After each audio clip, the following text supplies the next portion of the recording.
ലോക ഭൂപടത്തിൽ അശാന്തിയുടെയും കണ്ണീരിന്റെയും തുരുത്തായ പലസ്തീന് സമാധാനത്തിന്റെ ശുഭപ്രതീക്ഷ നൽകുന്ന ഒരു നീക്കമാണ് ഇന്നലെ ഉണ്ടായത്.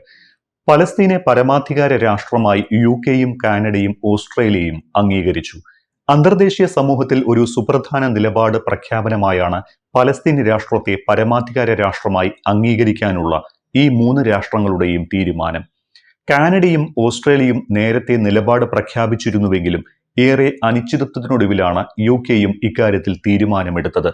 ബ്രിട്ടൻ ഏറെക്കാലമായി പിന്തുടർന്നു വരുന്ന വിദേശ നയത്തിൽ നിന്നുള്ള മാറ്റമായാണ് പലസ്തീനെ അംഗീകരിക്കാനുള്ള തീരുമാനത്തെ അന്താരാഷ്ട്ര സമൂഹം നോക്കിക്കാണുന്നത്. അമേരിക്കയുടെയും ഇസ്രായേലിന്റെയും കടുത്ത എതിർപ്പ് മറികടന്നാണ് പലസ്തീനെ രാഷ്ട്രമായി അംഗീകരിച്ചുള്ള ഈ മൂന്ന് രാഷ്ട്രങ്ങളുടെയും പ്രഖ്യാപനം. യഥാർത്ഥത്തിൽ ഒരേ സമയം ഉണ്ടെന്നും ഇല്ലെന്നും പറയാവുന്ന രാജ്യമാണ് പലസ്തീൻ. വലിയൊരു അളവ് അന്താരാഷ്ട്ര അംഗീകാരമുണ്ട്. പല രാജ്യങ്ങളിലും നയതന്ത്ര കാര്യാലയങ്ങളുമുണ്ട്. പലസ്തീന്റെ ടീമുകൾ ഒളിമ്പിക്സ് ഉൾപ്പെടെയുള്ള അന്താരാഷ്ട്ര കായിക മത്സരങ്ങളിൽ പങ്കെടുക്കുന്നുമുണ്ട്. യുഎന്നിൽ നിരീക്ഷക പദവിയുമുണ്ട്. എന്നാൽ വോട്ടവകാശം മാത്രമില്ല. പതിറ്റാണ്ടുകളായി ഇസ്രയേലുമായി നിലനിൽക്കുന്ന സംഘർഷം കാരണം പലസ്തീന് അന്താരാഷ്ട്ര അംഗീകാരമുള്ള അതിർത്തികളില്ല, തലസ്ഥാനമില്ല, സൈന്യവുമില്ല. വെസ്റ്റ് ബാങ്കും ഗാസയുമാണ് പലസ്തീന്റെ ഇപ്പോഴുള്ള ഭാഗങ്ങൾ. ഈ ഒരു അവസ്ഥയിൽ പലസ്തീൻ രാഷ്ട്രത്തെ അംഗീകരിക്കൽ എന്നത് പ്രതീകാത്മകം മാത്രമാണ്. വളരെ ശക്തമായ ധാർമ്മിക രാഷ്ട്രീയ പ്രസ്താവന മാത്രമാണ് ഇത്. അല്ലാതെ അടിസ്ഥാനപരമായി ഒരു മാറ്റവും ഇവിടെ ഉണ്ടാവില്ല എന്നതാണ് യാഥാർത്ഥ്യം. അതേസമയം കൂട്ടക്കൊല നടത്തിയതിന് ഹമാസിനുള്ള സമ്മാനമാണ് ഇതെന്നായിരുന്നു ഇസ്രയേലിന്റെ നിലപാട്. ജോർദാൻ നദിയുടെ പടിഞ്ഞാറ് പലസ്തീൻ എന്ന രാജ്യം ഇനി ഉണ്ടാവില്ല എന്നാണ് ഇസ്രായേൽ പ്രധാനമന്ത്രി ബെഞ്ചമിൻ നെതന്യാഹു കഴിഞ്ഞ ദിവസം പറഞ്ഞത്. യുകെ പലസ്തീൻ രാഷ്ട്രത്തിന് അംഗീകാരം നൽകിയത് തീവ്രവാദത്തിന് സമ്മാനം നൽകുന്നതിന് തുല്യമാണ്. ഇതിന് താൻ മറുപടി നൽകും. യുഎന്നിലും മറ്റ് എല്ലാ വേദികളിലും തങ്ങൾക്കെതിരായ നീക്കങ്ങൾക്കെതിരെ പോരാടും. പലസ്തീൻ രാഷ്ട്രം ഉണ്ടാകണമെന്ന് പറയുന്നത് തീവ്രവാദത്തിന് പ്രോത്സാഹനം നൽകുന്നത് പോലെയാണ്. പലസ്തീൻ എന്ന രാഷ്ട്രം ഉണ്ടാകുന്നത് താൻ വർഷങ്ങളായി തടയുകയായിരുന്നു.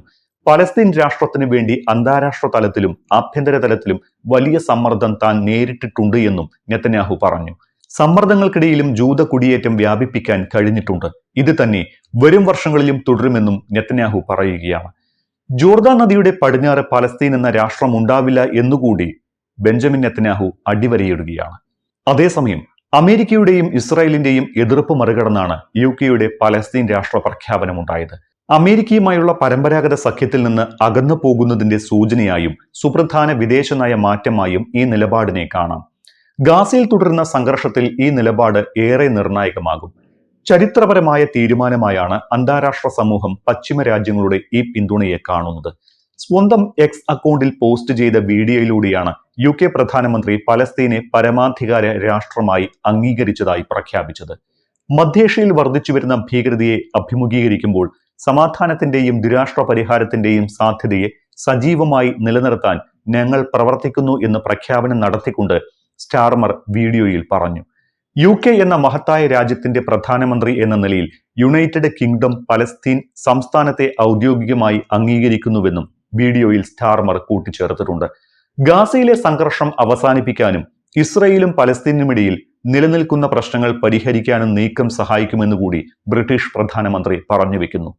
തന്റെ മുൻ നിലപാട് അരക്കിട്ടുറപ്പിക്കുന്നതായിരുന്നു സ്റ്റാർമറിന്റെ വാക്കുകൾ. പലസ്തീൻ രാഷ്ട്രത്തെ അംഗീകരിക്കുമെന്ന് ബ്രിട്ടൻ നേരത്തെ തന്നെ നിലപാടെടുത്തതാണ്.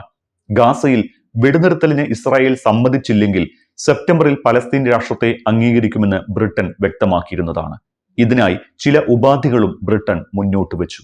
ഗാസയിൽ തുടരുന്ന സൈനിക നടപടികൾ അവസാനിപ്പിക്കുക, വെടിനിർത്തലിന് സമ്മതിക്കുക, വെസ്റ്റ് ബാങ്കിൽ അധിനിവേശം ഉണ്ടാകില്ല എന്ന് ഉറപ്പ് നൽകുക, ദ്വിരാഷ്ട്ര പരിഹാരം ഉറപ്പാക്കുന്ന ദീർഘകാല സമാധാന പ്രക്രിയയ്ക്ക് പ്രതിജ്ഞാബദ്ധരാവുക എന്നിവയായിരുന്നു ബ്രിട്ടൻ മുന്നോട്ട് വെച്ച ഉപാധികൾ. ആവശ്യങ്ങൾ അംഗീകരിക്കാതായതോടെ ബ്രിട്ടൻ പലസ്തീൻ രാഷ്ട്ര പ്രഖ്യാപനം നടത്തുകയായിരുന്നു. പലസ്തീൻ സംസ്ഥാനത്തിനും ഇസ്രായേൽ സംസ്ഥാനത്തിനും സമാധാനപരമായി ഭാവി പ്രതീക്ഷിക്കുന്നു എന്ന് പറഞ്ഞുകൊണ്ടാണ് കനേഡിയൻ പ്രധാനമന്ത്രി മാർക്ക് കാർണി പലസ്തീൻ രാഷ്ട്രത്തെ അംഗീകരിച്ച് പ്രഖ്യാപനം നടത്തിയത്. ഇതോടെ പലസ്തീൻ രാഷ്ട്രത്തെ ഔദ്യോഗികമായി അംഗീകരിച്ച ആദ്യത്തെ G7 രാജ്യമാകുകയാണ് കാനഡ. ഗാസ മേഖലയിലെ സമാധാനത്തിന് ഏക പരിഹാരം ദ്വിരാഷ്ട്ര പദ്ധതിയാണ് എന്നാണ് കാനഡയുടെ പക്ഷം. സുദീർഘമായ ശാശ്വതമായ പരിഹാരമാണ് ഗാസ മേഖലയിൽ ഉണ്ടാകേണ്ടത്. ഇതിന് ജനാധിപത്യ പരമാധികാര രാഷ്ട്രമാകണം പലസ്തീൻ എന്നാണ് കാനഡയുടെ നിലപാട്. അതേസമയം തന്നെ ഹമാസിനെയും ഇസ്രായേലിനെയും ഒരുപോലെ വിമർശിക്കാനും കാനഡ മറന്നിട്ടില്ല. പലസ്തീനി ജനതയെ വഞ്ചിച്ച് അവരുടെ സ്വാതന്ത്ര്യവും ജീവിതവും തട്ടിയെടുത്തത് ഹമാസ് ആണെന്നാണ് കാനഡയുടെ വിമർശനം. ബന്ദികളെ അടിയന്തരമായി മോചിപ്പിക്കണമെന്ന ആവശ്യം കൂടി കാനഡ ഹമാസിന് മുന്നിൽ വെച്ചിട്ടുണ്ട്. ഗാസയിൽ ഇസ്രായേൽ തുടരുന്ന സൈനിക നടപടി അന്താരാഷ്ട്ര നിയമങ്ങളെ ലംഘിക്കുന്നതാണ് എന്നും പലസ്തീൻ രാഷ്ട്ര പ്രഖ്യാപനത്തിന് ഇസ്രായേലാണ് തടസ്സം നിൽക്കുന്നത് എന്നും കനേഡിയൻ പ്രധാനമന്ത്രി പറയുന്നു. തൊട്ടുപിന്നാലെ ഓസ്ട്രേലിയൻ പ്രധാനമന്ത്രി ആന്റണി അൽബനീസും പലസ്തീനെ അംഗീകരിക്കുന്നതായി പ്രഖ്യാപിച്ചു. UK, കാനഡ എന്നിവയ്ക്കൊപ്പം ദ്വിരാഷ്ട്ര പരിഹാരത്തിലേക്കുള്ള ആക്കം വീണ്ടും വർദ്ധിപ്പിക്കുന്നതിനുള്ള വിശാലമായ അന്താരാഷ്ട്ര നീക്കത്തിന്റെ ഭാഗമാണ് ഇതെന്നാണ് ഓസീസ് പ്രധാനമന്ത്രി പറയുന്നത്. വിദേശകാര്യമന്ത്രി പെനി വോങ്ങിനൊപ്പമായിരുന്നു ആൽബനീസ് പ്രസ്താവന നടത്തിയത്. ഗാസയിൽ ഉടനടി വെടിനിർത്തലും ബന്ദികളെ മോചിപ്പിക്കലും ഉൾപ്പെടുന്നതാണ് ഈ ശ്രമമെന്ന് ആൽബനീസ് വ്യക്തമാക്കി. പലസ്തീന്റെ ഭാവി ഭരണത്തിൽ ഹമാസിന് ഒരു പങ്കും ഉണ്ടാകരുത് എന്നുകൂടി ആൽബനീസ് വ്യക്തമാക്കുന്നുണ്ട്. 2 വർഷമായി ഗാസയിൽ തുടരുന്ന രക്തരൂക്ഷിത അധ്യായത്തിന്റെ അവസാനത്തിന് ദ്വിരാഷ്ട്രം എന്ന പദ്ധതിയെ നിരവധി ലോകരാജ്യങ്ങൾ അംഗീകരിക്കുന്നുണ്ട്. ഏകദേശം 150 രാഷ്ട്രങ്ങളെങ്കിലും ദ്വിരാഷ്ട്രത്തെയും സ്വതന്ത്ര പലസ്തീൻ രാഷ്ട്രം എന്ന ആശയത്തെയും പിന്തുണയ്ക്കുന്നവരാണ്. അടുത്തയാഴ്ച നടക്കാനിരിക്കുന്ന ഐക്യരാഷ്ട്രസഭ പൊതുസഭയിൽ ഫ്രാൻസും ജർമ്മനിയും അടക്കമുള്ള രാജ്യങ്ങൾ പലസ്തീൻ രാഷ്ട്ര പ്രഖ്യാപനം നടത്താനിരിക്കുകയാണ്. ഇതിനു മുന്നോടിയായി ബ്രിട്ടൻ അടക്കം പലസ്തീൻ രാഷ്ട്രത്തെ അംഗീകരിച്ചത് ശുഭസൂചനയായി കാണുന്നു. ഹമാസിനെ ഒറ്റപ്പെടുത്തണമെങ്കിൽ സ്വതന്ത്ര പലസ്തീനെ അംഗീകരിക്കണമെന്ന നിലപാട് ഫ്രഞ്ച് പ്രസിഡന്റ് ഇമ്മാനുവൽ മാക്രോണും വ്യക്തമാക്കിയിരുന്നു. ഫ്രാൻസും പലസ്തീനെ സ്വതന്ത്ര രാഷ്ട്രമായി പ്രഖ്യാപിക്കാൻ ഒരുങ്ങുകയാണ്. ജപ്പാനും സ്വതന്ത്ര പലസ്തീനെ അംഗീകരിക്കുമെന്ന് പ്രഖ്യാപിച്ചിട്ടുണ്ട്. നിലവിൽ സ്വതന്ത്ര പലസ്തീൻ രാഷ്ട്രത്തെ അംഗീകരിക്കാതെ ഇസ്രായേലും അമേരിക്കയും മാത്രമേ ശേഷിക്കുന്നുള്ളൂവെന്ന് പറയേണ്ടി വരും. ബ്രിട്ടന്റെ തീരുമാനത്തോട് താൻ യോജിക്കുന്നില്ല എന്ന് ട്രംപ് നേരത്തെ പറഞ്ഞിരുന്നു. എന്നാൽ അമേരിക്കയുടെ ഈ എതിർപ്പും അതൃപ്തിയും മറികടന്നാണ് ബ്രിട്ടൻ ഇപ്പോൾ നിലപാടെടുത്തിരിക്കുന്നത്. ഇതിനോട് ട്രംപ് എങ്ങനെ പെരുമാറുമെന്ന് കാത്തിരുന്ന് കാണണം. അതേസമയം ഒക്ടോബർ 7 ഹമാസ് നടത്തിയ കൂട്ടക്കൊലയ്ക്കുള്ള സമ്മാനമെന്നാണ് പലസ്തീൻ രാഷ്ട്ര പ്രഖ്യാപനത്തെ ഇസ്രായേൽ വിശേഷിപ്പിച്ചിരിക്കുന്നത് എന്നുകൂടി ഓർക്കണം. 2023 ഒക്ടോബർ 7 ഹമാസ് ഇസ്രായേലിൽ നടത്തിയ ആക്രമണത്തിന് ശേഷം ആരംഭിച്ച യുദ്ധം ഇപ്പോഴും തുടരുകയാണ്. ഇന്നലെയും ഒറ്റ ദിവസത്തെ ആക്രമണത്തിൽ 55 പലസ്തീനികളാണ് കൂട്ടക്കൊല ചെയ്യപ്പെട്ടത്. അതിൽ തന്നെ 37 പേർ ഗാസ സിറ്റിയിൽ നിന്നുള്ളവരാണ്. അഭയാർത്ഥി ക്യാമ്പ് ആക്രമിച്ച് 7 പേരെയാണ് കൊല ചെയ്തത്. അതിൽ തന്നെ 4 കുട്ടികളും ഉണ്ട് എന്ന് പറയുമ്പോൾ ഇസ്രായേൽ എന്ന സയനിസ്റ്റ് രാജ്യത്തിന്റെ ക്രൂരത നമ്മൾ മനസ്സിലാക്കണം. കൂടുതൽ സ്ഥലങ്ങളിലേക്ക് ഇസ്രായേലി സൈന്യം അധിനിവേശം നടത്തിക്കൊണ്ടിരിക്കുകയാണ്. ഗാസയിലെ സാഹചര്യം അതീവ ഗുരുതരമായി കൊണ്ടിരിക്കുന്നു. ലക്ഷക്കണക്കിന് ആളുകൾക്ക് വീട് നഷ്ടപ്പെട്ടു.